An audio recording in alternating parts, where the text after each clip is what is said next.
Well, I can honestly say something's not quite right there, but hopefully we'll get things working.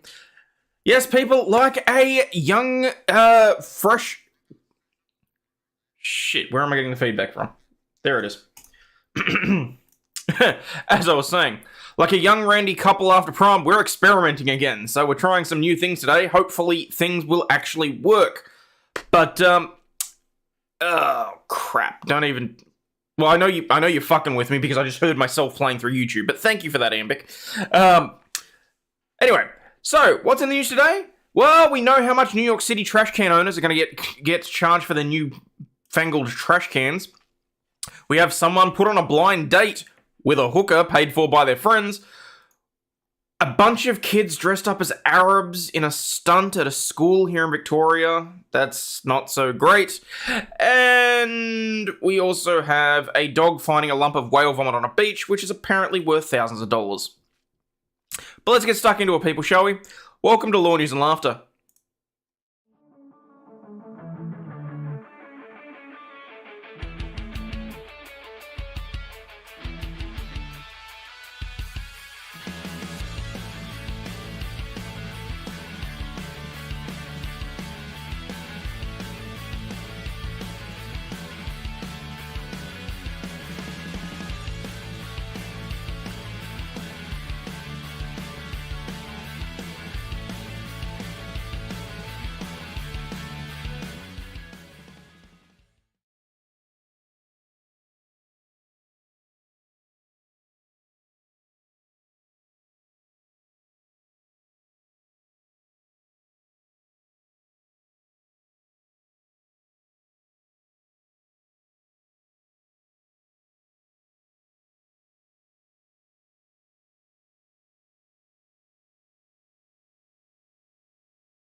Yeah, no, that one was on me. The little one came in, and I do not, unfortunately, have a BRB set up just as of yet.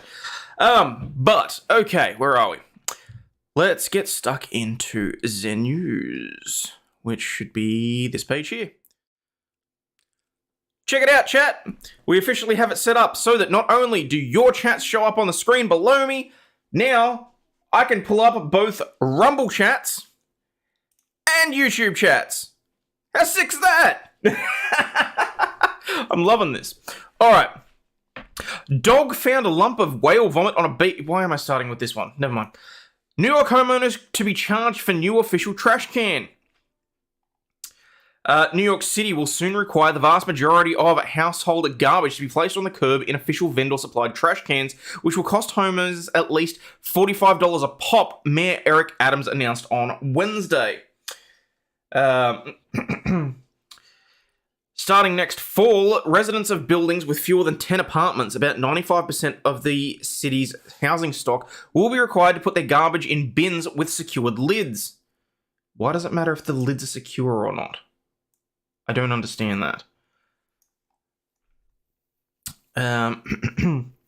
And by the summer of 2026, new rules will mandate the owners of these buildings will buy an official trash can from a vendor selected by the sanitation department, which can cost anywhere between $45 and $80 depending on their size. The cans will be designed to be compatible with mechanical tippers on city sanitation trucks. I'm sorry, what? Oh yeah, I actually have to keep the homeless out. I do actually have to remember to take the comments down. Because their rats are big enough to remove unsecured lids. Does suck, yeah. I gotta remember, okay? The pulling up is for super chats, okay? Everybody else's chat will show up in the thing below me. The cans will be designed to be compatible, yep. Hundreds of city sanitation trucks must be replaced or retrofitted. This is the thing. So when we were originally talking about these fucking garbage cans that they're bringing up, it was kind of like, why the hell were they bothering to spend $1,000? Like, it was going to cost like $1,000 per thing or something. I'm assuming my audio is maxing out because that's quite. Hang on, let me just. That might be a little bit hot, so I'll bring that down a little bit. Okay. Like, the design of the whole thing was ridiculous as it was, and it was going to cost like $1,000 per garbage can to replace them. But I think those were the ones that are on the corner, or like on the curb, that just like they're the public ones. And now they're making everybody change the ones that they already have, and on top of that, they're adding that all the garbage trucks now need to be retrofitted. Like, what the fuck? Bring the audio back up. Okay. There you go. Wednesday's announcement is the city's latest move to address the mountains of garbage that bring piles up on the city. What? The mountains of garbage bags that pile up on the city sidewalks, which become food for rats. Last month, Adams announced that all the businesses in the city must put out their trash can in containers starting next March. How fucking bad is the trash if it's really just doing that? Like, that's insane. Intro audio was low? Okay, thank you. I shall make a note of that. This is really part of an ongoing initiative to continue to have our city as being the cleanest big city in America. Yeah, good luck with that. Adam said during a news conference in City Hall on Wednesday, "We're going to continue to evolve until you will see a city that the garbage is..." What? You will see a city what? Until you will see a city... They're missing a word there. Until you will see a city that has the garbage... What? No, the garbage is containerized. What? Is containerized even a fucking word? Is this how Adams actually talks? Have you seen the New York rats are the size of cats or puppies? I'd seen that, Debbie. Yes, we covered that. Don't look into the garbage problem in San Francisco. Well, you know, STDs and stuff, so... It's good for aesthetics on how the city looks, it's good for cleanliness, and it's good to fight rodents. The city needs to find a vendor to sell 3.2 million official trash cans to homeowners and landlords, according to bid documents published on Wednesday. The official bins will have 2 wheels and could reap hundreds of millions of dollars for the vendor of the city, which the city selects to provide them, the documents show. Yep, talks like a Brian type. Oh, Jesus mighty. The trash cans will cost far less than anything available in retail stores and will last for 10 years. Why would your trash can only last for 10 years? We have ones that are made out of plastic that have wheels on them that, yes, they will go on the back of a garbage truck and it will tip it in if you want it to. I mean, don't get me wrong, ours have the big claw that comes out, picks it up and then sort of dumps it out. But they last a shit ton longer than 10 years. What, are you kidding me? Yes, Pastor Flash, I'm going to cover that. Only like 3 people know what that means and could have said the other way. The forthcoming plan for large residential buildings with more than 10 apartments will feature street-side shared container bins similar to a pilot program underway in West Harlem. Because, you know, if they're testing it in West Harlem, it's going to be great for everybody. And that's not even me being racist, that's just me knowing that they use it as a testing ground. When asked what will happen if the new bins aren't large enough for all the trash produced by some households, Tish said she was confident residents would strategize in advance. There you go, people.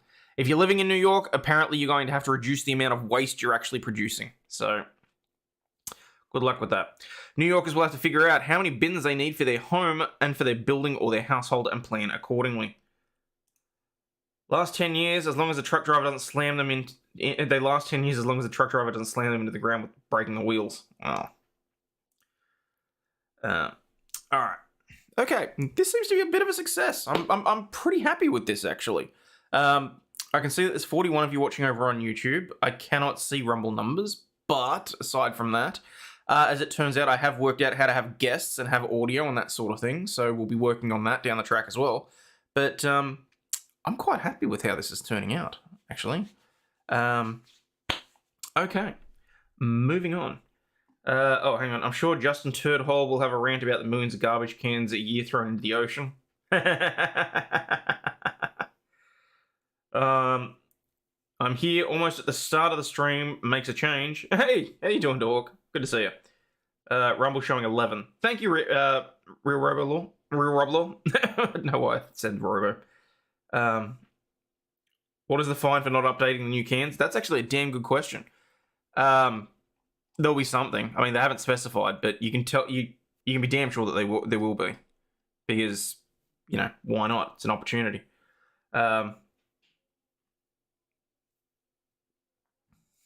What the fuck are you using? I'm emailing Steve with all the ideas I gave you. I'm salty tonight, bitch. I'll talk to you about it later. I don't want to give away all my what do you call it? Fucking. I don't want to give away all my secrets on stream. Although I do kind of want to make myself bigger as well. I'm thinking that I might reorientate this so that I can make my screen bigger and the move the chat across, I think. Rob Lawrence on YouTube, going away from as much of their BS as possible. Yeah. Her through hike went viral, then she quit. The rise of social media created a new breed of influencers who tackle the world's longest trails. Why the fuck is this news?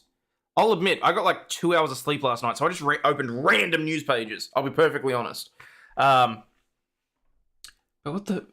Julia Shan set out for the Appalachian Trail through hike in 2019. She had little experience backpacking and almost no online presence. On a whim, she applied for a vlogging spot with The Trek, an outdoor-focused website whose YouTube channel showcases hikers' journeys on Triple Crown trails. Her video's conversational tone and honesty about the highs and lows of the trail life resonated with viewers. I'm already bored with this. I'm not gonna lie. Make yourself bigger. I get emails about that all the time. I'll forward you some. I'm fine. Honestly, it's fine, Debbie. I'm good with that. No, we're all good there. All right, fine. Bluey actress Melanie Zanetti, as you rarely see her. Meet the woman behind Chili Healer. Australian actress Melanie Zanetti stars as the voice of Bluey and Bingo's Red Healer mum in the incredibly popular children's show Bluey. While you've no doubt heard of the ABC series, which has been running for 3 seasons and boasts a worldwide fan base, and if you've been watching me at all for the last 6 months or so, you will know that I've mentioned Bluey at least a dozen times. It's unlikely you'd have any idea if you passed the cast members on the street. Appearing on the cover of Sunday's Stella, the 38-year-old Zanetti posed for a rare photo shoot, which shows the woman behind the much-loved cartoon character. Itchy.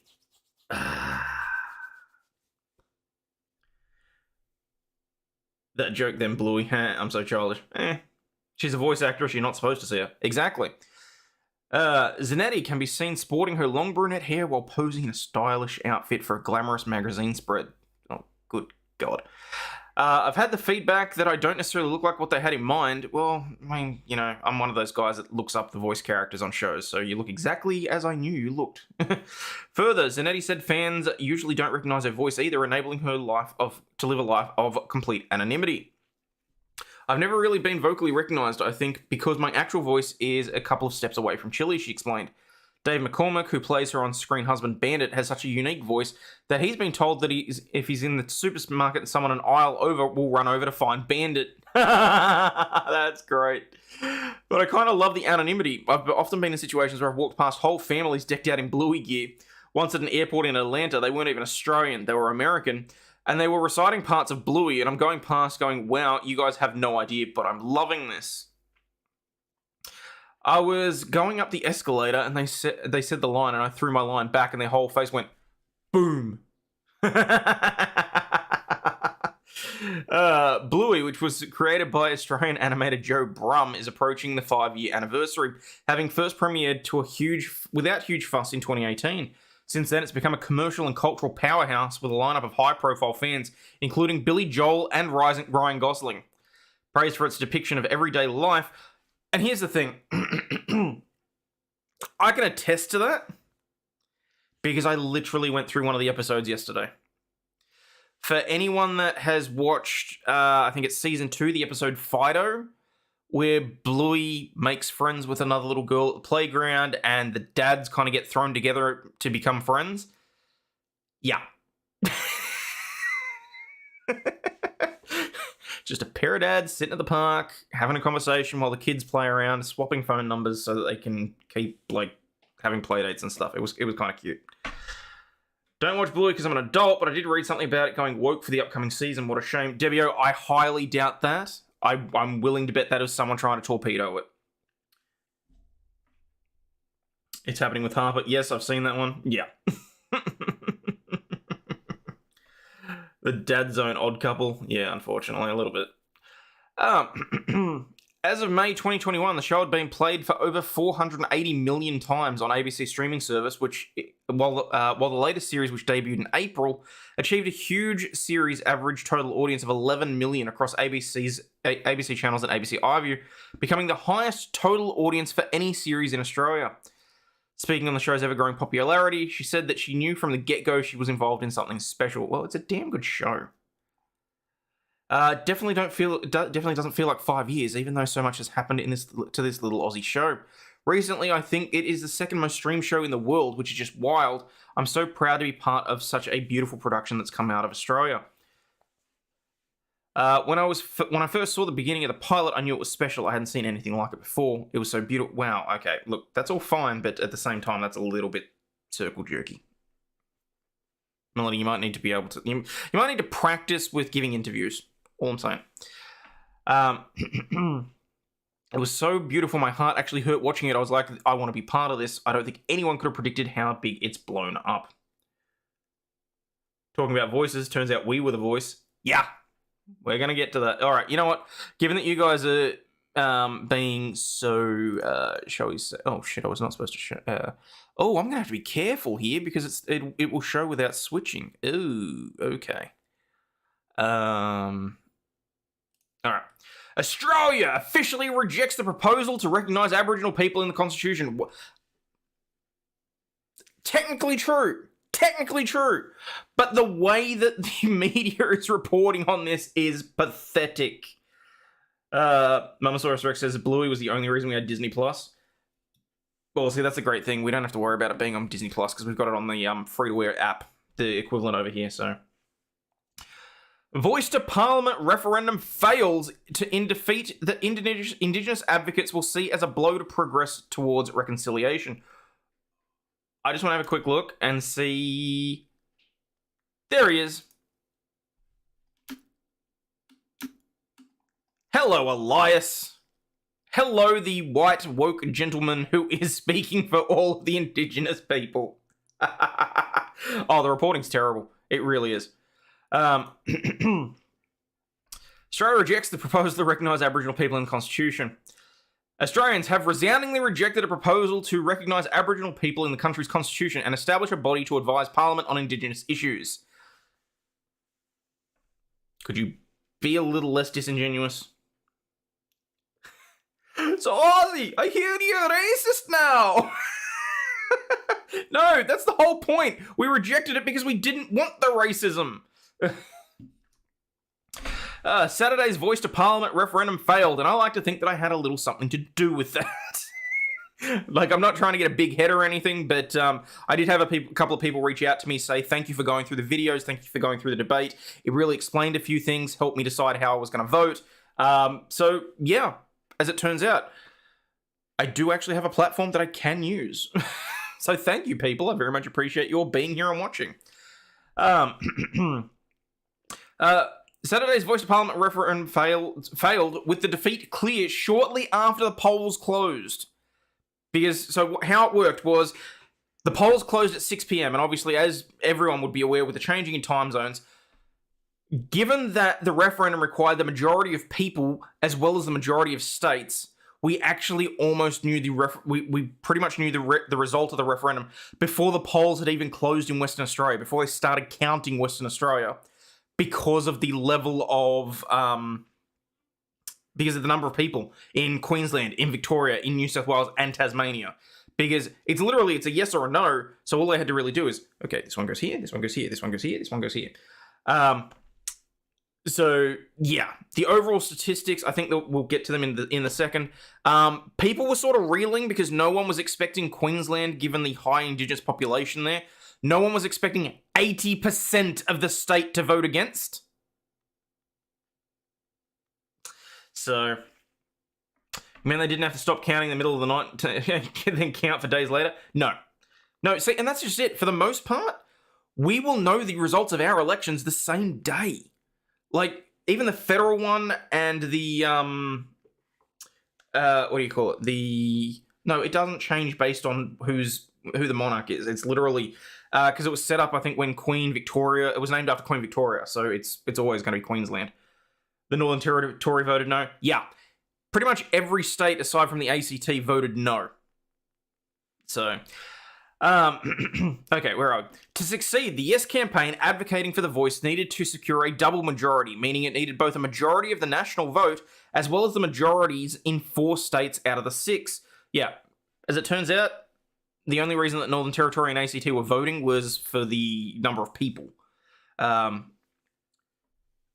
So let's change it for shits and giggles. Well, wait, not a single water leak or cooler full of camera equipment? Nope. The defeat will be seen... Oh, here we go. Here comes the spin. Here comes the spin. The defeat will be seen by Indigenous advocates as a blow to what has been a hard-fought struggle to progress reconciliation and recognition in modern Australia. Bull fucking shit.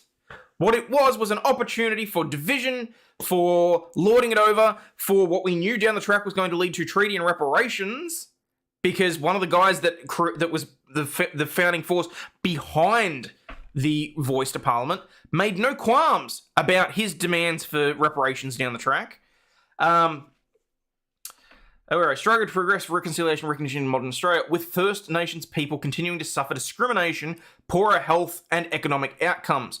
The poorer health and economic outcomes come from their, shall we say, victimhood status, in my own personal opinion. As for the discrimination, swapping one form of discrimination for another is not reconciliation. Just saying. And personally, I don't feel like they are necessarily discriminated against. That's my own personal opinion on the matter, though. You colonizer. I was born here. As far as I'm concerned, I'm as Australian as anybody else. I do not care about anyone else's opinion. They need my reparations. Don't be racist. Jesus Christ, Ambic.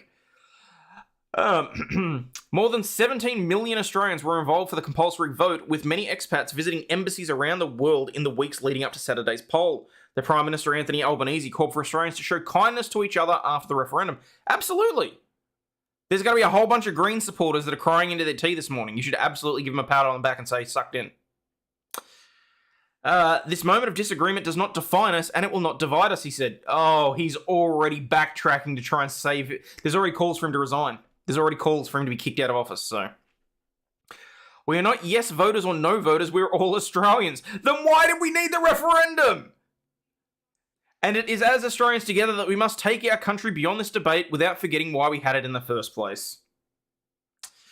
The vote occurred 235 years on from British settlement, 61 years after Australian Aboriginals were granted the right to vote, and 15 years since the landmark prime ministerial apology for harm caused by decades of government policy, including the forced removal of children from Indigenous families. And don't get me wrong, I'm in no way trying to diminish or spit on that. That is just... What's next? Appropriations.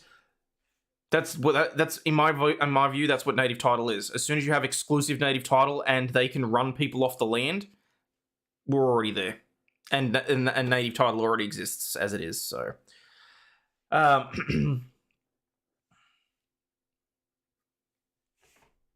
you're all Aussies, no matter what color, creed. You'll always be convicts to me, says Coke Fairy. Lovely. What a waste of money. Over 300 million down the drain. Yep. The referendum had been a key promise that the Labor Party took to the federal election in 2022 when it returned to power after years of Conservative rule. Yeah, and if what we're seeing around the globe is anything to go by, I think we're going to be returning to Conservative rule in 2026. So, support for the voice to Parliament had been strong in the early months of 2023.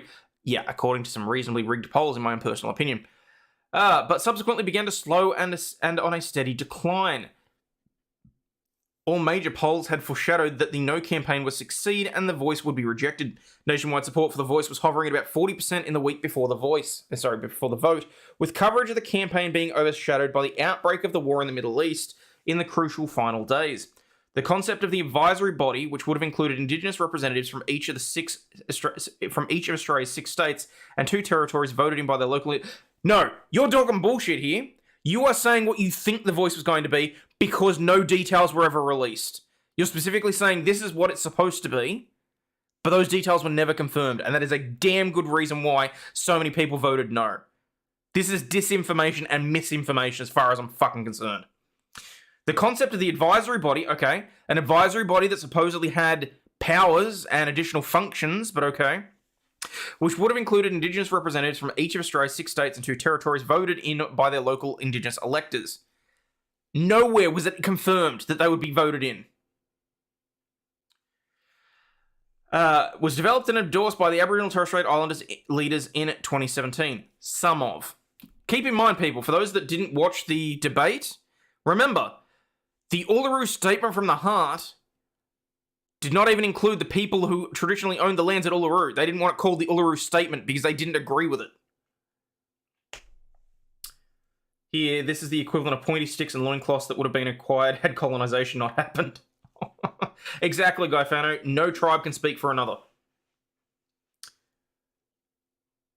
Didn't see my comments on your video chat box when talking about reparations. Oh, really? Serious question. Now that's defeated, can you request a copy of the love language from the government? Nope. They're going to bury it.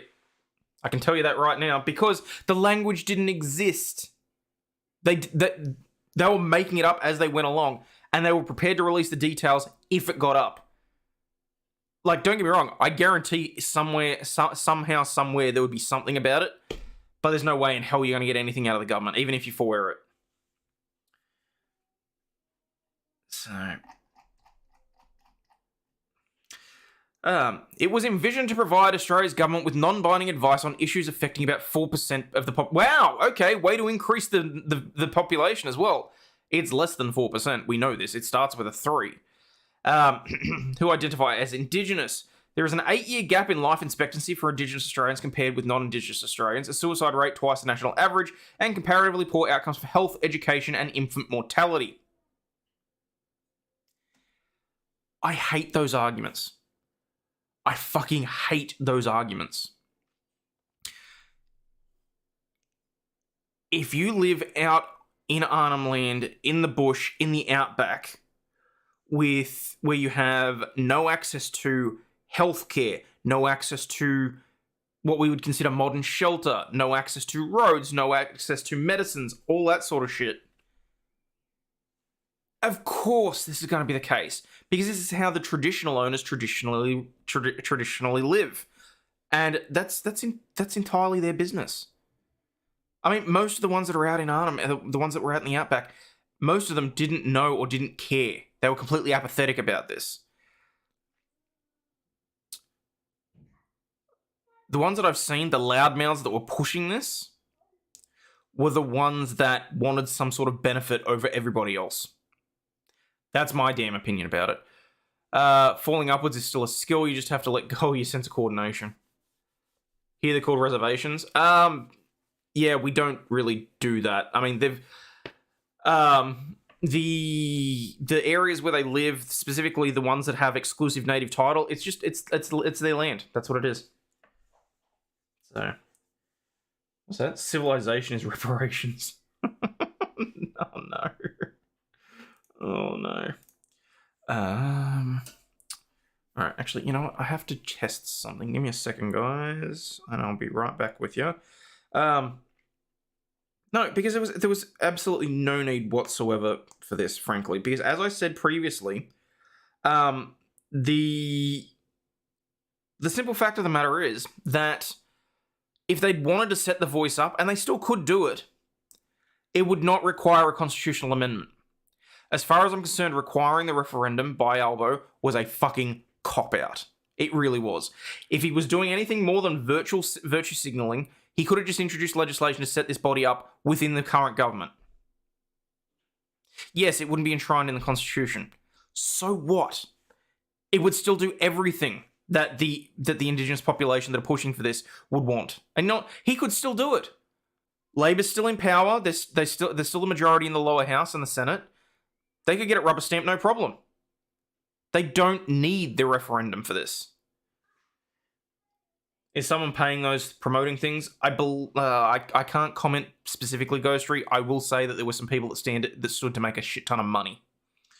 All right, give me 2 seconds. I just want to test the super chat feature here because I want to see what it looks like when it pops up, so that I can be aware of it. I probably should have just done that last night while I was testing things, but anyway.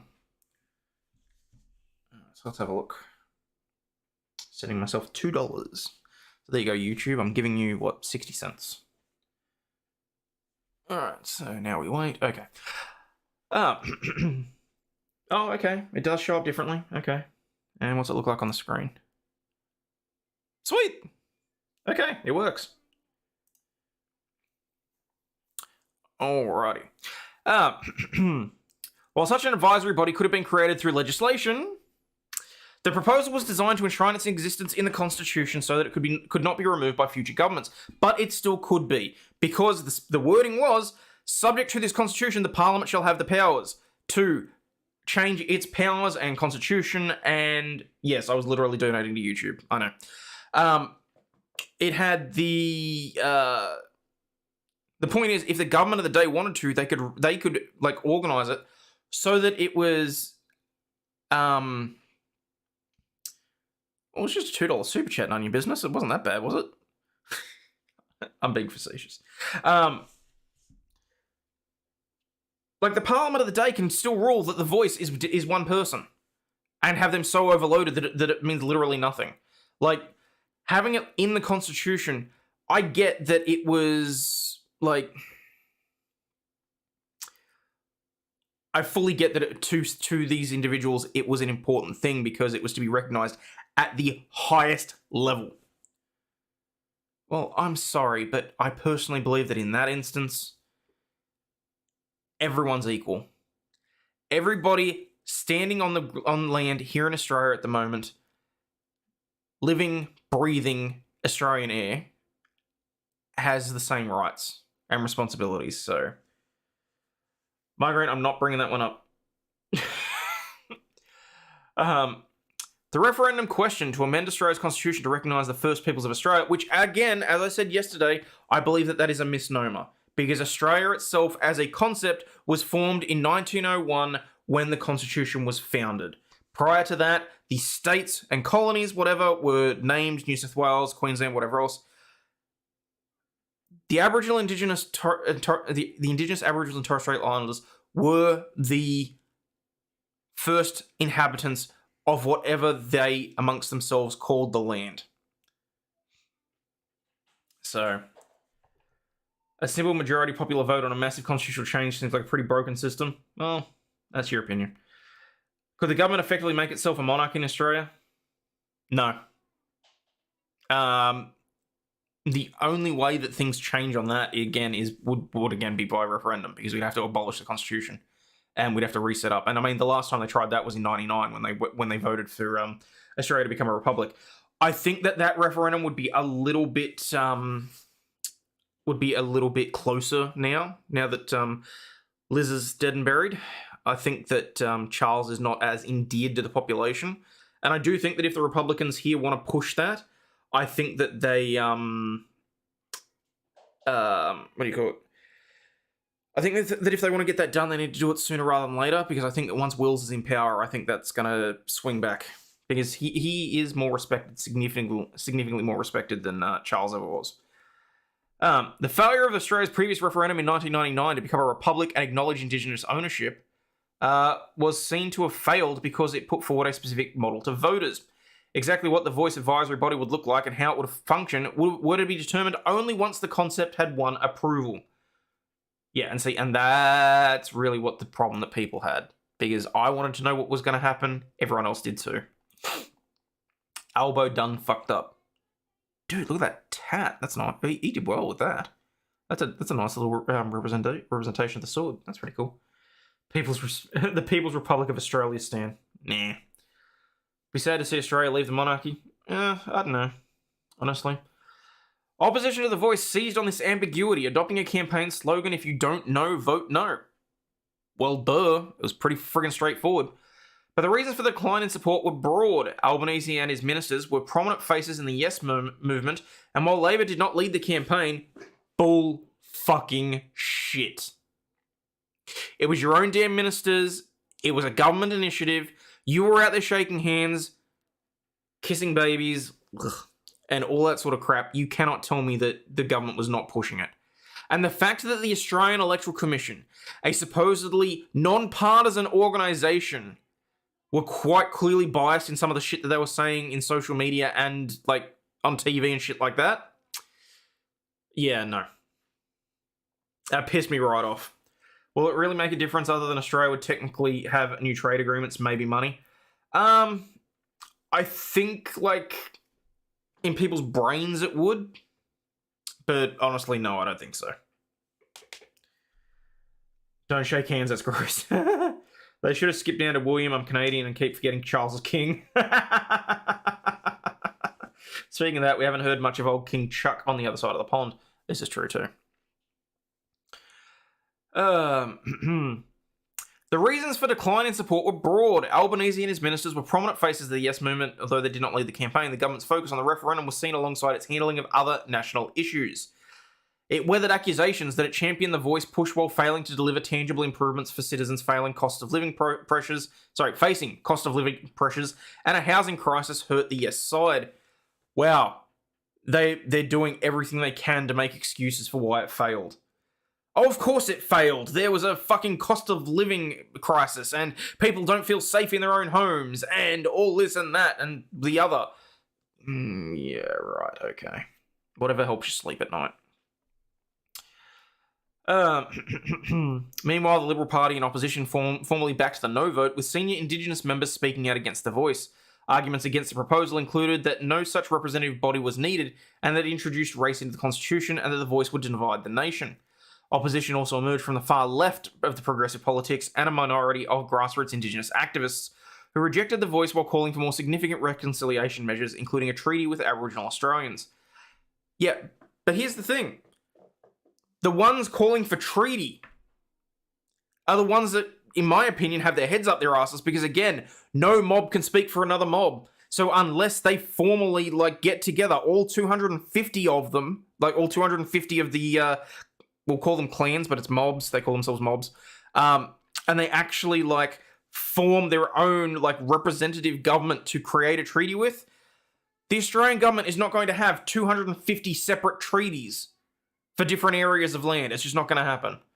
Just got here, need to look up what the vote was about in Australia. JKD Buck, I'll tell you right now.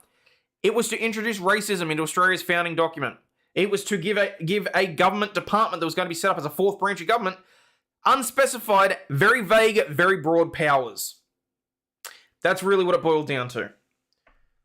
The Voice, is it a news outlet of some sort? No, that's just the name that they were going to give to the organisation that was going to be set up.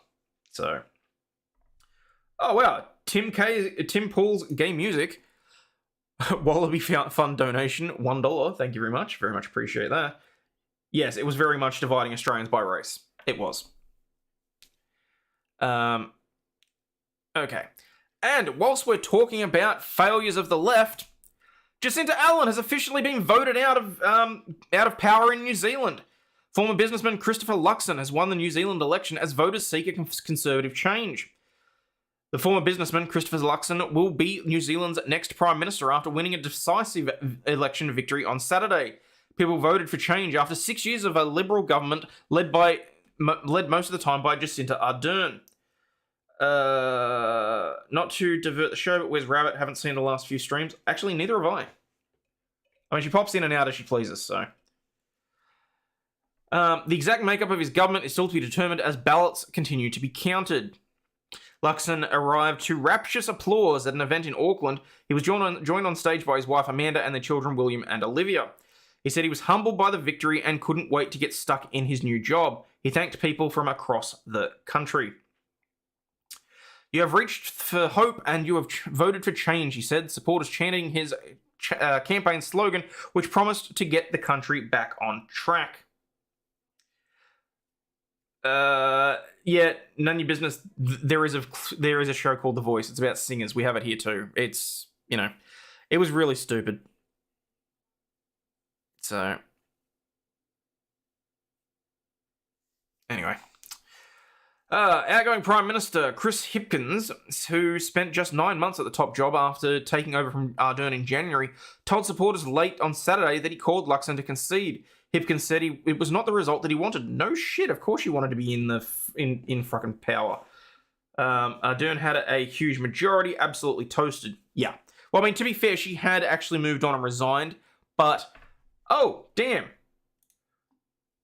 Rumble, send some love for $10, thank you. Appreciate that. Oh, I'm gonna have to get used to that. The difference between the Rumble ones, the Rumble ringgits, and the super chats. Okay. But I want you to be proud of what you've achieved over the last 6 years, he told supporters at an event in Wellington. Ardern unexpectedly stepped down as Prime Minister in January, saying she no longer had enough in the tank to do the job justice. She won the last election in a landslide, but her popularity waned as people got tired of the bug restrictions and inflation threatened the economy. Her departure left Hipkins, 45, to take over as leader. He'd previously served as education minister and led the response to the bug. And he's the one... Wait. You know full well that people were very fucked off about how New Zealand was run during the bug, and you put the guy that led the response to the pandemic in charge, and you're surprised that you lost at the election. Yeah, okay. Was interesting the ACT was the only place where the yes votes came ahead. Yeah. With most of the vote counted, Luxon's National Party had about 40% of the vote. Under New Zealand's proportional voting system, Luxon 53 was expected to form an alliance with a Libertarian ACT party.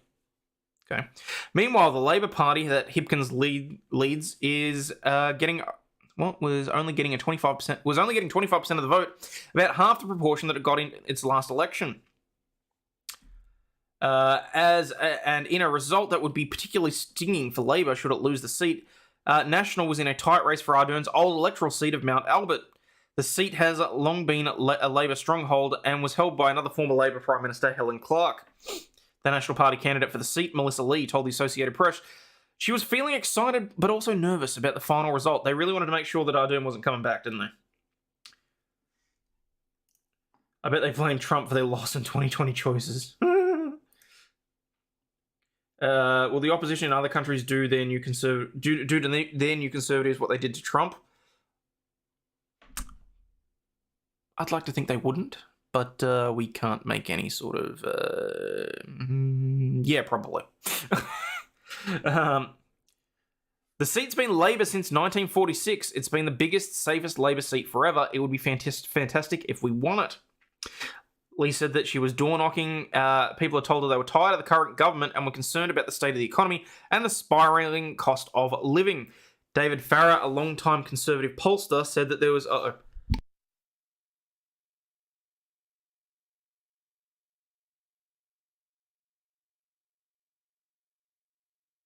said that there was still a good chance that Labor would end up holding the seat once all the votes were counted. However, he said his initial impression of voting throughout the country was that it was turning to be a bloodbath for the left. Luxon has promised tax cuts for middle-income earners and a crackdown on crime. Hipkins had promised free dental care for people under 30 and removal of sales tax on fruit and veg.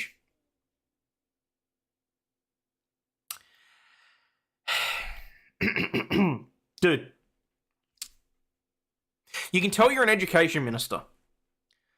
Yes, we're going to remove a small tax off of fruit and veg to make sure there's more fruit and veg in the home and the schools.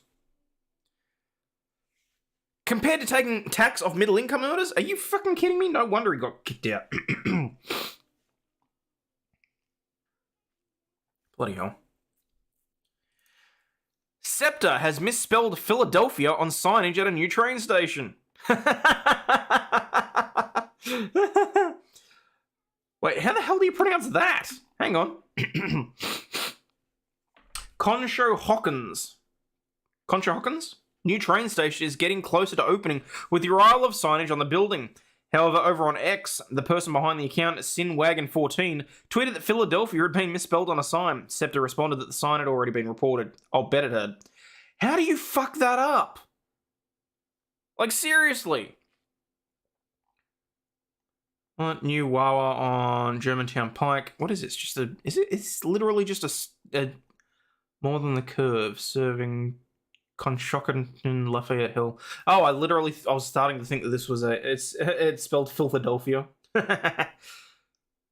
Like, that's just pathetic. Honestly, for God's sakes. Alright. I was on a blind date with a beautiful woman when she admitted that my friends had paid for her to be there. Okay, if this is not a hooker, then it's worse than I thought.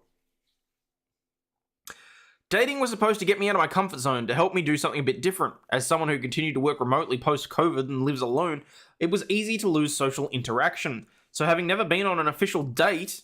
Oh, you poor guy. Like, you poor, pathetic loser. I signed up to various apps to get me out of my house, help me meet new people, and maybe, if I was lucky, find the one. But I never seemed to get far. Girls wouldn't reply to my messages or conversations would fizzle out. It was also disappointing. Maybe there's a common denominator there. So when I met up with a bunch of old colleagues and they asked if I was seeing anyone, I told them that I'd put looking for a partner on hold. They mentioned that they knew this girl Sophie, presumably name changed, and how they could set us up. Just write down a few lines about yourself, they told me. We'll ask her to do the same. If you like the sound of each other, we'll arrange a blind date. On paper, Sophie sounded lovely, and we seemed to share things in common. She described herself as kind, spiritual, and a big believer in emotional growth as a human being. Ruh-roh, Shaggy, ruh-roh. Well, I said I was generally open-minded and curious, and a mix between being thoughtful and also extroverted when I wanted to be.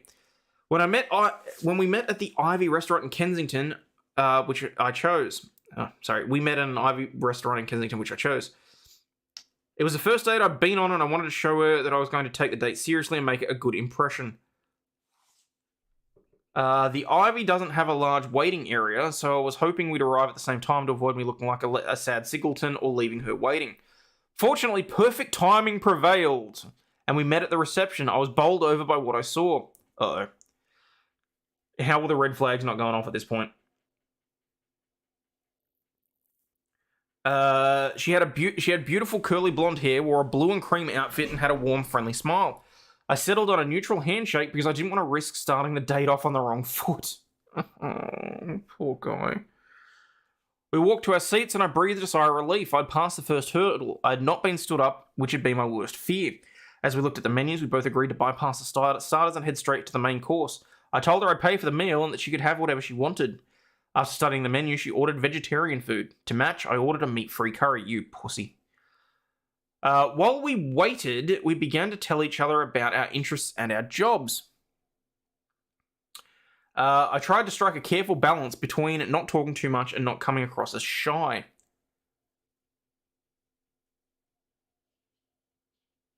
See, it's funny because you're attracted to that Porcelain Thunder, but I can still see it. And I can still bring it up. I listened in awe as she told me how she travelled the world as a model and as an actress, as well as her hobbies and interests. We both liked football, which helped. Oh, dude. This poor bastard has no idea. This is like... how he wasn't sus. I know. She's literally going, yes, I have these hobbies, I have these interests. And I'm really into football. It's fine, Porcelain Thunder. I was being facetious. Don't worry about it. Vegetarian likes football. Does she have a wiener? Yes, he got hooked up with a hooker. As our meals arrived and we started to eat, I complimented on how I was impressed she had established a career in not one but two highly competitive industries. Fuck off. But rather than thanking me, her face sank. Oh, after a few beats of silence, she admitted that her modelling work was not anything to shout about. She hadn't done anything lucrative. She hadn't done any lucrative high-end photo shoots. In fact, she'd uploaded most of her images on her website to the hope of attracting the attention of modelling agencies. My heart went out to her so much that it didn't occur to me to feel angry that she'd lied to me. In fact, if anything, this made her feel more human. She was going through what many of us go through, rejection, and trying to build a good life for ourselves. Oh! I'm only here because I'm broke and it was a chance to get a free lunch, she said. Oh.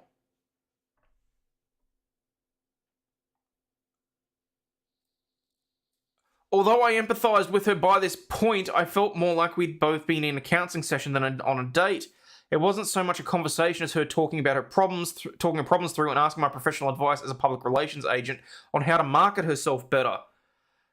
Even so, I decided I wanted to ask her on a second date, but when I finally got up to the courage to ask, she shot me down. It was gentle at first, as she told me she wasn't looking for a long-term relationship because she was going to LA to pursue work projects. It seemed a reasonable enough explanation, but I wasn't convinced, especially as I felt perhaps she was checking out other men in the restaurant several times throughout our date, which was a bit of a red flag. Then why keep digging, dude? Oh.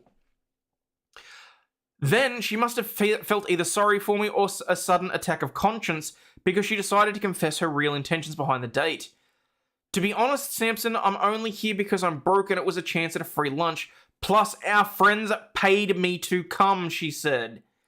I nearly choked on the water I was sipping. However, instead of feeling upset or cross, I simply told her not to worry about it. I mean, what else could I do? Besides, after hearing her stunning revelations, my mind had mentally checked out of the date anyway. With the atmosphere sufficiently soured, we both agreed to cut the date short and skip the desserts. I kept up my end of the deal and paid for the meal.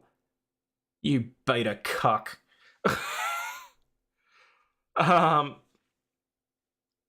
Honestly, at this point, I'd be at the case of, okay, I'm walking out and you can pay for the meal. Like, that's just... She's broke, so not a hooker. No, apparently not. I thought I was of the understanding she was a hooker.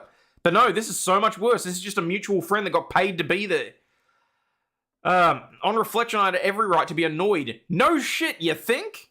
But I chose to be philosophical about a meeting. Going on the date had meant I'd travelled into London, felt energised for a change of scenery, and enjoyed some nice food. You had a meat-free curry, dude. In the middle of London, you could have had so much more. If her friends paid, her to be there, she could have paid for a meal. Yeah. Should have pretended to go for a smoke and dashed, leaving her with the bill. This is just... This is horrible. Plus, it did make me realise how much my friends care about my love life. Oh, dude. Oh, you pathetic, sad sap. My friends paid for a mutual friend to be there. It just showed me how much they really cared. Oh my god. Are you fucking kidding me, dude? Seriously? Could have at least given him a handy. We since discussed the incident. Of course, I agreed never to pay a woman to go on a date with me again. Still, I think it'll be a while before I go on another blind date. They didn't even buy him a hoe, that's just it. Like, as bad as it sounds, that would have been better in this scenario. Like, legitimately. At least then he would have gotten laid. She was there because they paid her to go on the date, not because they paid her to engage in anything with him. Like, holy shit. Bet there's video of this date somewhere. What, you think the friends were out with the camera just, just... Wouldn't surprise me. Oh my god. What are the comments on this? What an awful experience, a valuable lesson. Ditch the friends and run. Upgrade your friends. Your friends should have told you about the nature of the arrangement. Probably meant well. Fuck off. At the end of the day, as you say, you got to get out. I call bullshit. That honestly, like, again, as I said, at least if they paid for a hooker, he could have gotten laid. All right, world's most dangerous beach, dubbed the end of the earth, with skeletons, lions, and shipwrecks. A beach which boasts breathtaking views from a distance has been compared to the end of the earth due to the skeletons scattered amongst the dunes, shipwrecks, disasters, seal colonies, and elusive desert lions. Skeleton Coast, a 40-kilometre wide and 500-kilometre long stretch of Namibia, has been dubbed one of the world's most dangerous beaches, as the beasts hunt their prey amongst the tranquil sand. The beach is so much of a hazard that a large part of it can only be accessed through insane sky safaris because it's believed to be too much of a risk for visitors. Well, there's something to put on your bucket list. Hyenas, leopards, and cheetahs have also dominated the desert landscape of northwestern Namibia, which clashes with the harsh waves of the Atlantic Ocean, with 11 shark species lurking beneath the surface. The captivating animals feast on their marine-time meals, which include hundreds of thousands of Cape fur seals. The beach, which is also a national park, is split into two sections, with the first being the southern part, which is freely accessible. South of the Skeletal Coast Park is the National West Coast Tourist Recreation Area, which features an array of fishing, making it a huge attraction for anglers. However, the northern part cannot be reached unless you have a tour operator qualification, but the area is arguably the most remote, adventurous, and exciting safari of their type in Africa at the moment, according to Greg Webley, founder of African Travel Resource. I'm still so fucking tired. Looks like a great place to build a compound and natural fortress. Days are filled with an endless stream of remarkable experiences.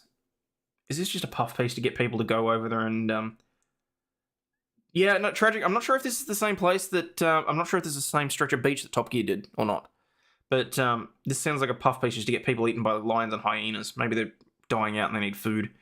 Despite humans being few and far between for obvious reasons, some surfers are brave enough to enter the park in a bid to take on the monstrous waves. But locals warned that the fierce waters aren't worth the risk. You don't want to swim out too far. The current will take you 200 kilometers out. Damn. The mysterious dunes have captured skeletons of around 500 ships, with the remains scattered along the coastline, and with shipwrecks largely caused by the uncontrollable fog or the rough sea. Bones of beached whales can also be found, according to a ranger who has photographed 112 wrecks. He explained, even if you survived a wreck, you're probably going to be doomed. You struggle ashore, overjoyed you've been saved, then realize you landed in a desert and probably should have gone down with the ship. The shipwrecks are said to belong to wooden Portuguese galleons that submerged a century ago to modern steel-hulled vessels. Like, don't get me wrong, it'd be interesting, but you wouldn't catch me dead out there. So... An Australian man has been jailed and banned from Las Vegas for life. Because, you know, Vegas, baby. An Australian DJ duo, Bread Gang's recent trip to Las Vegas ended in wild scenes after one member was jailed and the pair were given lifetime bans from 5 casinos. In a recently uploaded video to the YouTube channel, oh, it's these morons, that's why. The duo traveled with a small group of friends to Las Vegas to celebrate one member's birthday as a surprise. Cam, the member whose birthday they were celebrating, was stunned by the news. I don't know if I believe you. Are we actually going to Vegas? He asked them, ecstatic when the trip was confirmed. That's doing Vegas, right? Yeah. However, the trip took a turn for the worse, as they immediately received a lifetime ban at one casino on their first night, and were later banned from 4 more. According to the Las Vegas Defense Group, reasons for getting slapped with a lifetime ban, including being intoxicated, loud, unruly, or if the person is counting cards and winning too much money. While the group have not confirmed the reason behind their punishment, they displayed plenty of loud and unruly behaviour in the video, appearing to be severely intoxicated on several occasions. The group is seen climbing over furniture, one member taking off his shirt and giving CPR in the middle of a gift store. What? Smoking in a no public smoking area, and playing in water fountains and being a general nuisance to the public. Yeah, basically they got banned for being Aussie. Mind you, these guys are just dickheads. We got lifetime bans from 5 casinos. 2 of the boys went to jail for 2 days. Paddy got robbed at gunpoint for $2,500. We stayed 4 nights longer than planned, the captioned video stated. However, the duo later clarified that in a video message exactly what had happened. We ended up spending 7 days here as 2 of us were arrested and were in prison for 30 hours. So we stayed an extra 4 nights because the boys were in jail for 2. So we had to wait in order to get them out. Towards the end of the video, Nick, who was one of the men that was arrested, went on to explain what had happened with the arrest. Me and the boys running amok in Vegas, we copped 5 lifetime bans from the Bellagio Caesar's Palace. Yeah, it wasn't good, he said. Nick stated that he couldn't give too many details as they were dealing with the charges, as they were facing lifetime bans from the US. No, I'm pretty sure he's performing CPR on one of the other drunk guys. Takes a lot to get kicked out of a casino. Oh We spent 2 nights in Clark County, one of America's prisons, which someone actually told me afterwards is one of the worst prisons in America. It was pretty traumatic. It was terrifying, hanging out with a bunch of gangbangers, proper, like, bad smunts, like fucking scary people. This isn't the first time the Bread Gang had been in the headlines for their questionable behaviour. In 2019, they were accused of making fun of poor people in a Centrelink prank. Oh, wankers. The gang had spent the day hovering near a Centrelink in Brisbane trying to reel in bogans after attaching a pouch of tobacco to a fishing line.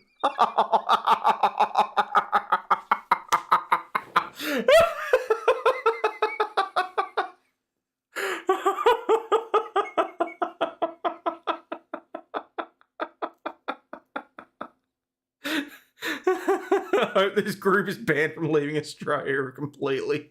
What makes you think we want to keep them here? Oh no. Every time someone would attempt to pick up the pouch, it would be reeled in, which left many disgusted by the prank. You are the dipshits bending down to pick up a pouch of tobacco off the ground. As a poor, I stand with Bread Gang, we deserve to be mocked. Making a joke of their lives is evil. A lot of people don't choose to be on Centrelink, one person commented on the video. You are low dogs. Some people honestly just need the money and aren't bogans and all, another one wrote. Okay. It's free backy? Yeah, well. Okay, where are we? Overgrown bush blocking a dark passage to be trimmed. I just loved the headline on that one. A large bush, which is a nightmare for residents, is set to be chopped back. Residents living on nearby streets in Plymouth have complained about the issue of it being dangerous for old people and children. Are there videos of them online acting up? Probably. What is a bogan? Think like an Aussie redneck.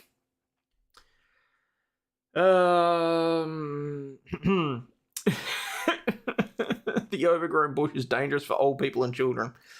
Cassie Wadland said anyone riding in a passenger seat of a vehicle that has to climb over the driver's seat to get out of the car. She reported it loads of time to the council, but cutting the bushes to cover the pathway is dangerous for old people and children as they have to walk onto the road as they can't use the pathway. That's funny. It's overgrown with loads of people have reported it. Okay, I'm not going to keep going. I just thought that this was funny because the overgrown bush covering a dark and... What was it?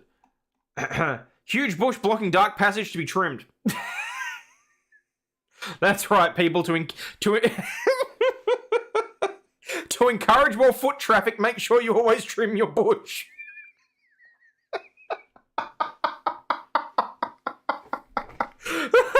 The Lost Sith. That looks like a new name. Hello.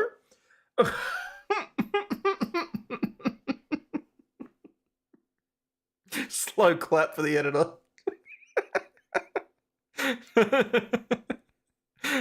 Has to be handicap accessible.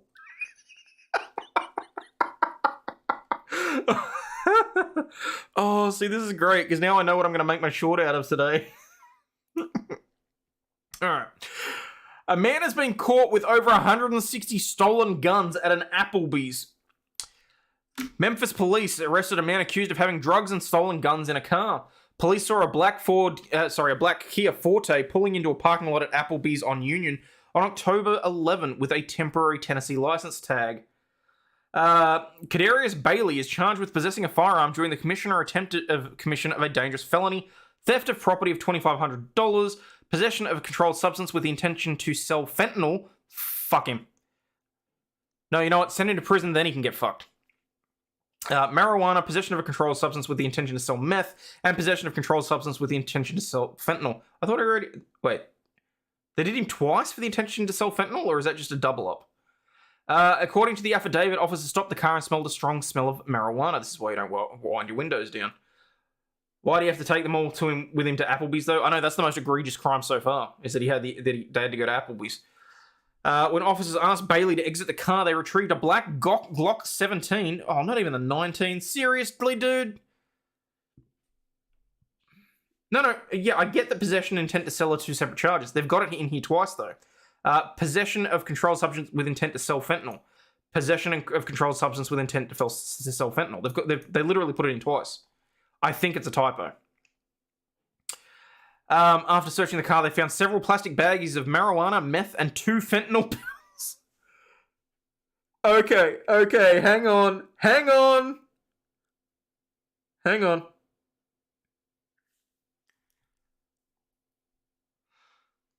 Possession of a controlled substance with intent to sell. 2 pills. He was going to make a fucking fortune.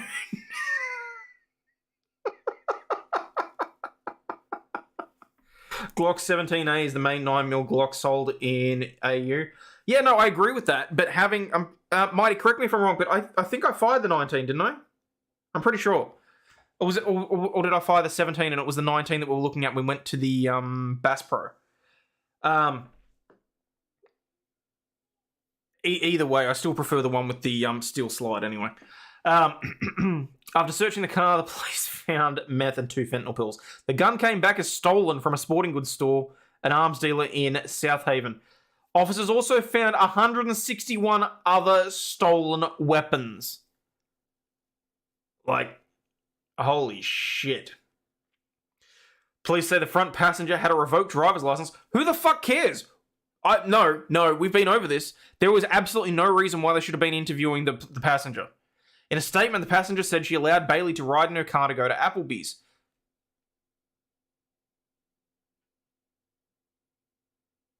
Who cares? If she's not driving, what relevance does that have? She said she picked him up from his grandma's house and came to the car with a red backpack.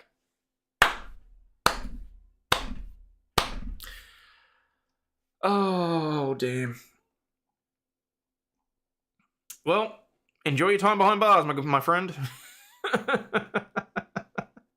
2 pills, he's in the big time. Yeah, tell me about it. In Tennessee, it's legal for the cops to ticket a passenger for a traffic stop. Good God. Here it would only have relevance if he was on his learners, exactly. You'd be surprised by the number of people driving with expired licenses and no insurance in America. No, I really wouldn't. I got him plenty of Ubers while I was there. Shit, what else have we got? Oh, I suppose we have to talk about those dipshits that pulled the prank, don't we?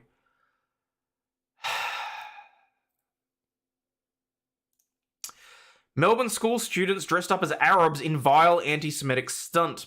A Jewish leader has slammed a Melbourne school for what students call a hateful muck-up day stunt. For anyone that doesn't know, at the end of the school year, every year, I can't remember what the phrasing is.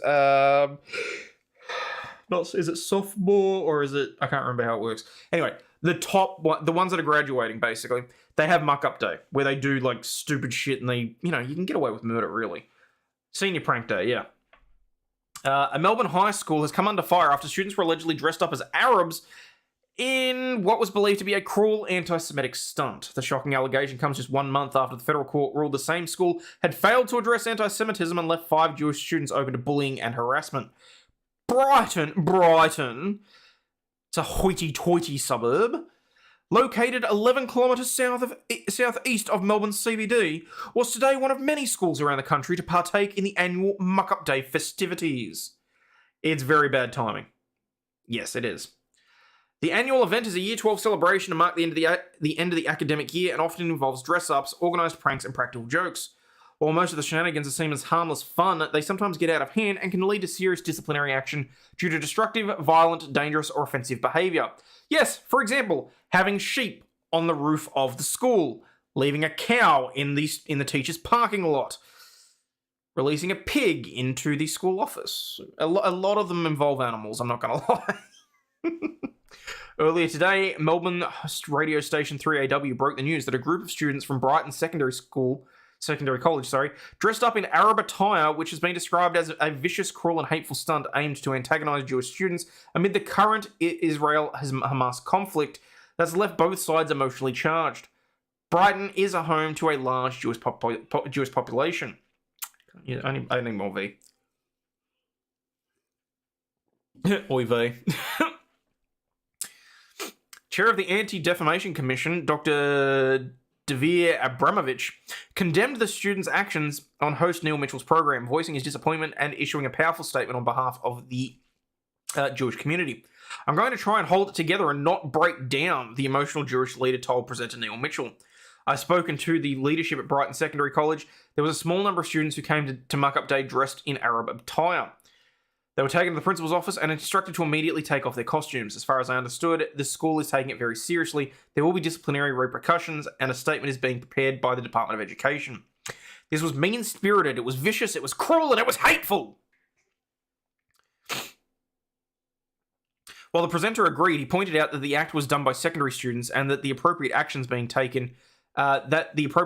being taken to punish those involved. In response, Abramovich spoke directly to the leaders, political figures, and those in power. I've got a message if I can. History will judge them. Where were they when Jewish students needed them? He just had an incident at Coles where a Jewish woman was threatened by an Arab-looking man. History will judge them. Did they stand with the students or will they stand with the Jewish community? They are happy to stand up for other causes, but where there are Jews, will they stand up and support the Jewish community? I'm telling you now, this will spill over. There will be a spillover of tensions. The Australian Jewish community and the Melbourne Jewish community will be singled out and targeted with vilification, intimidation, and threats, maybe even violence. Well, that's already happened this week. Was this guy even remotely reading the news? Like, I think they're being racist in an attempt not to be racist. Well, it's just a sad fact of life when these kinds of conflicts, anti-Semitism is already surging. News.com.au reached out to Brighton Secondary College for a statement and were referred to the Victorian Department of Education. They've been contacted for comment. According to an article by the Australia, Israel and Jewish Affairs Council, the percentage of students at Brighton College who identify Jewish dropped from 40% a decade ago to just a handful currently. And the article adding that it implied that BSC is no longer seen as a safe place for Jewish students to attend. Last month, a federal court judge found that the state of Victoria and the principal of Brighton Secondary College had breached the Racial Discrimination Act after former students said they were subjected to vile anti-Semitic bullying at the school. Oh yeah, Rumble Chat's quite lively today. So, appreciate that. Alright. Where are we? Got the overgrown bush. Got the stolen guns.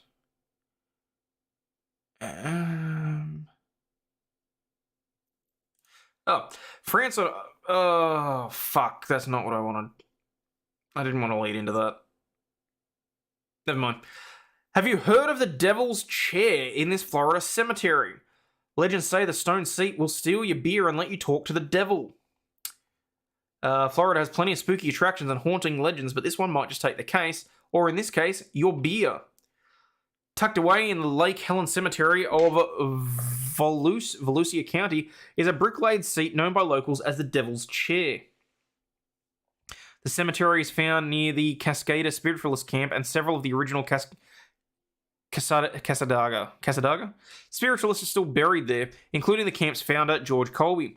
The camp's website states the community was founded in the late 1800s by Colby, a medium who was allegedly led to the area by a spiritual guide.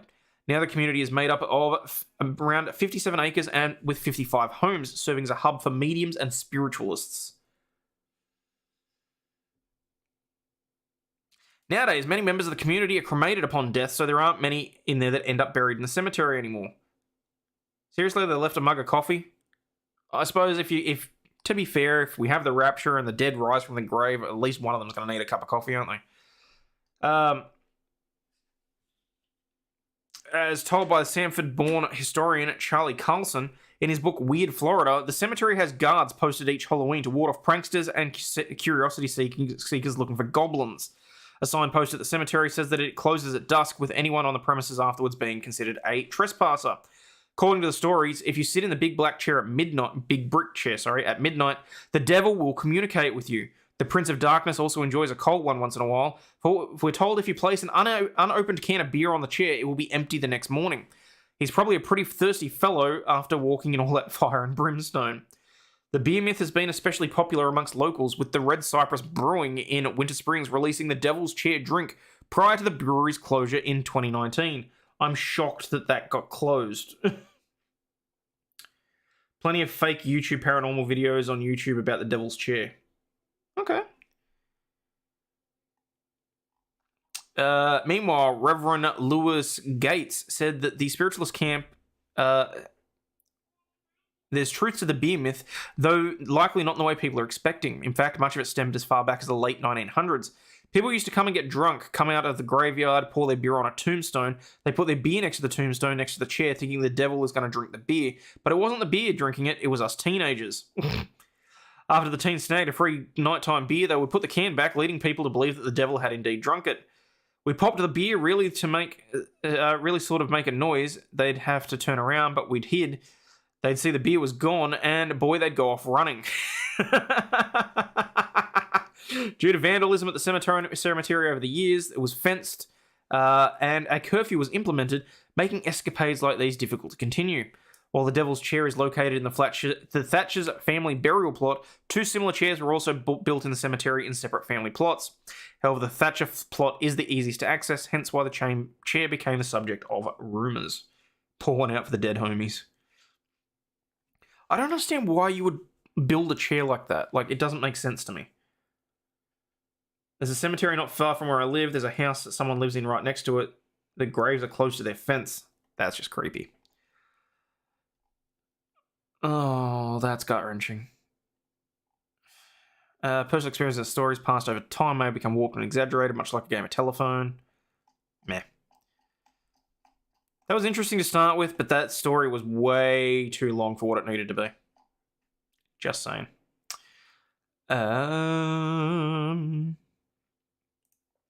Flight to Florida returns to Panama over suspected boom threat that turns out to be an adult diaper. Airport security at Panama City's Tucumán International Airport on Friday searched a Copa airline flight bound for Tampa, Florida, for a suspected boom, only to find an adult diaper. The plane had returned to the Panama City airport earlier on Friday following reports of a possible boom. The Boeing 737-800 landed at 11 a.m. local time and moved to an isolated stretch of tarmac where 144 passengers were taken off the plane. According to Panama's Civil Aeronautics Authority on social media platform X. Finally, we have the Associated Press just calling it X. It's a kind of boom. It's a boom boom. An anti-explosives team inspected the aircraft. Jose Castro, the head of the airport security team, said a suspicious object in one of the plane's bathrooms was found to be an adult diaper. We had it on a secure runway where police, special explosive canine units, and special forces examined the object and found it to be an adult diaper, ruling out any risk. Hopefully they still detonated it. Oh no, someone did a boom boom. Mm-hmm. It was a stink bomb. Where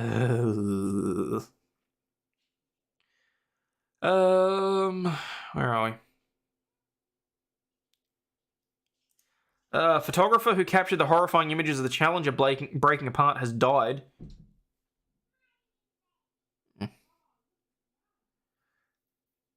Ruling out the risk, I doubt it. Bruce Weaver, a Florida-based photographer who captured the definitive image of the Space Shuttle Challenger breaking apart into plumes of smoke and fire after liftoff, has died, aged 77. A statement released by the North Brevard Funeral Home said Weaver died in his sleep on Friday with his wife and family beside him. He was living in Titusville, Florida, along with the state's Space Coast. That's a shame. Working as a freelance photographer for the Associated Press. That explains why they've covered this. Weaver was among hundreds of witnesses on the ground at Kennedy Space Center, which watched Challenger lift off from the launch pad carrying aboard the New Hampshire school teacher Krista McAuliffe and the 6 other astronauts on January 28, 1986. The space shuttle disintegrated 73 seconds later, killing all 7 crew members. Launched on an exceptionally cold morning, the Challenger was brought down by eroded O-ring seals in the right booster. I kind of feel like I should have just sent this one to Mighty. But again, I just randomly pulled things up. Darth Vader 1776. That is hilarious and terrible at the same time.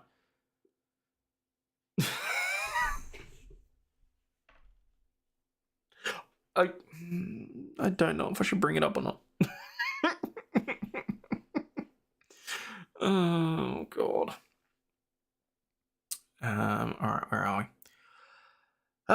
Okay, so, a further boom. The Louvre has been evacuated after Paris bomb threat forces scared tourists to clear the museum. The Louvre Museum in Paris was evacuated of all visitors and staff and closing early on Saturday after it received a written threat. It said the move was linked to the government's decision to put France on high alert after a fatal stabbing by a suspected extremist. The Louvre Communication Service said no one had been hurt and no incident had been reported. Paris police said verifications in the museum are underway. Police officers cordoned off the area as tourists and other visitors streamed out of the museum. The French government raised the threat level and is deploying 7,000 troops to increase security after Friday's school attack. Was a scientist that worked on the rockets that told them it was too cold to launch? Yeah.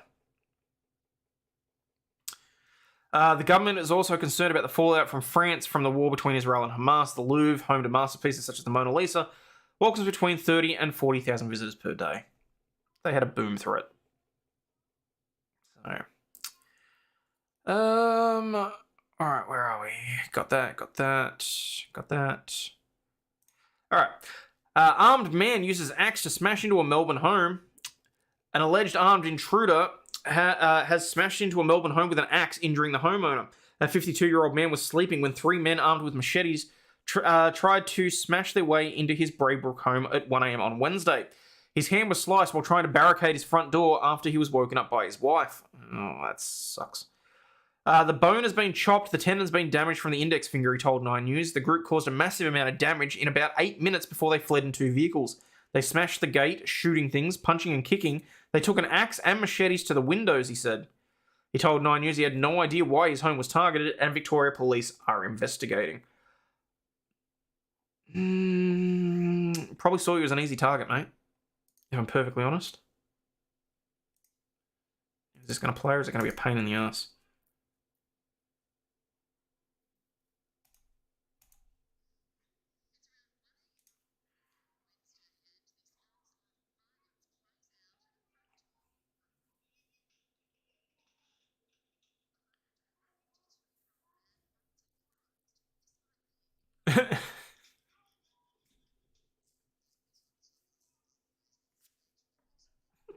Fuck you, Darth Vader, that's funny. Oh!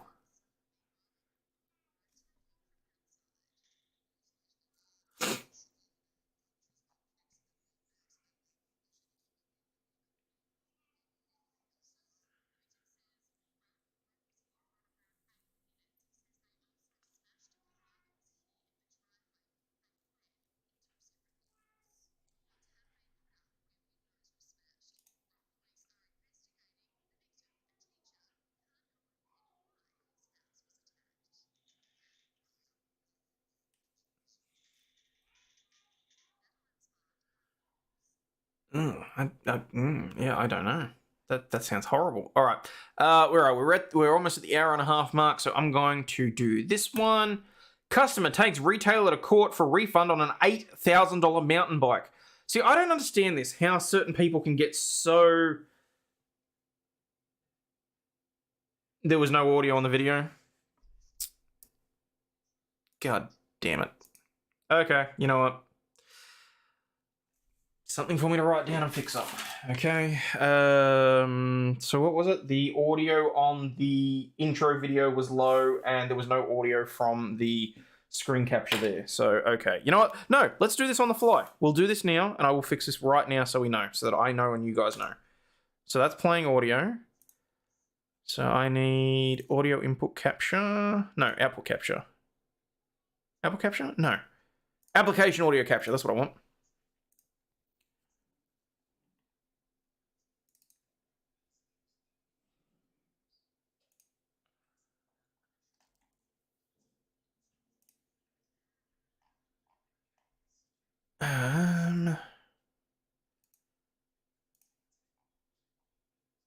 Why is there no audio coming out of that?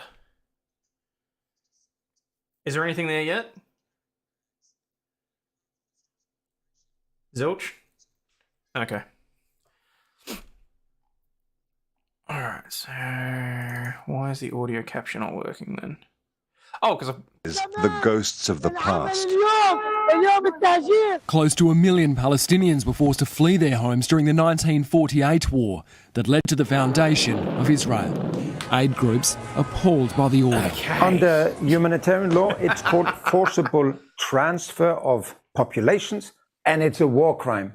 Hamas told residents to Oh, and of ignore course we're it and stay talking put. See, this is literally it. It is just, love the format I have here. Well, I'm trying, Real Rob. Honestly, you can't escape it in the fucking news cycle. What, now it's too loud? Okay, alright, hang on. Hamas continues to use innocent civilians as human shields and is reportedly blocking roads to prevent Palestinians. Boomer adjacent. Is there, look, Palestinians, Gaza. Oh, Adelaide home firebomb attack. Slightly better, I suppose. A smashed living room window, the telltale sign of a firebomb attack. Like, especially going through your bloody front window. No, that's not good. Of course it's dangerous to Molotov cocktail and burn the whole house down if you don't know. Emergency services were called to the Washington Drive property at 11:40 last Same night. fine as long as you don't This talk at the same morning, time. neighbours shocked Okay. at the events that unfolded. Pretty scary for this to happen next to you. Oh, yeah. I'm speechless about that. I don't. Oh, yeah. I know I shouldn't be taking the piss, but come on. Thought the flames would be more telltale sign of a firebomb attack? Yeah. So, okay, well, at least we got that sorted out. Alright, let me just quickly run through and see. They were searching for friendly Geordies again. Maybe. Don't throw fireworks through a front window. The back works better. That's not nice, Justin. Don't give him ideas. Trying to assume everyone with their intent with no evidence. Alright. Alright, peeps. So, as you can see, we're making some changes. There are going to be some ducks, dip, dives, and dodges as we get things settled in and sorted out. I'm hoping to bring a little bit more production value to this. But, as always, please remember, you are not a piece of shit. You do have value and you do contribute to society, especially if you've double-checked whether or not you've hit that like and subscribe buttons for me. And as always, please remember, just stay healthy, wealthy, and wise. And I'll catch you on the flip side. Now let's see how many of these other things that I've got set up work.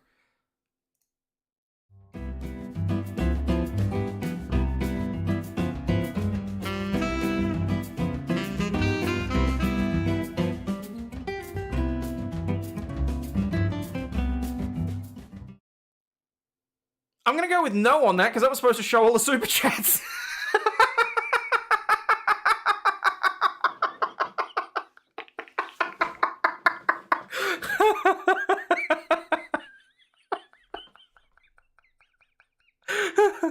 We'll get there.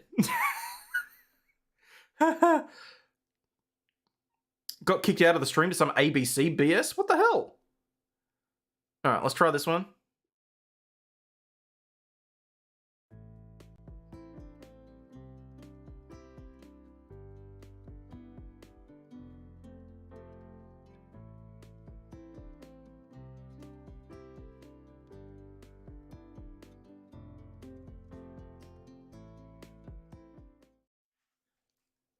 Okay, that seems to be working. I have no idea why the I got no idea why the camera's taking so long to come back on as well. Yeah, I know the black screen's sweet. It's more so that people know when I got to go pee or something like that because it's better than the alternative. All right, so I've got to fix up the credit scene. I've got to fix up a few other things and then make sure that I'm set up to be able to take guests as well. It must be one of these buttons. Yeah, it's pretty much what it's like at this point. All right, but theoretically, this one should still work, and I will end the show after this one, so I'll catch us all later. Cheers, guys. Shit, I can't wait to get this all set back up on the stream deck again. Fuck this shit, I'm out. No thanks. Don't mind me. I'ma just grab my stuff and leave. Excuse me, please. Fuck this shit, I'm out. Nope. Fuck this shit, I'm out. Alright then. Just quickly, none of your business? Yes, I did. I actually covered that story long before Cody made the joke about it, and he got himself yeeted off Twitter. But yes, I very much did that. So, alright. Let's... Now, why the hell did that actually not start straight off the bat? Interesting. Fuck this shit, I'm out. No thanks. Don't mind me. I'ma just grab my stuff and leave. Excuse me, please. Fuck this shit, I'm out. Nope. Fuck this shit, I'm out. Alright then. I don't know what the fuck just happened, but I don't really care. I'ma get the fuck up out of here. Fuck this shit, I'm out.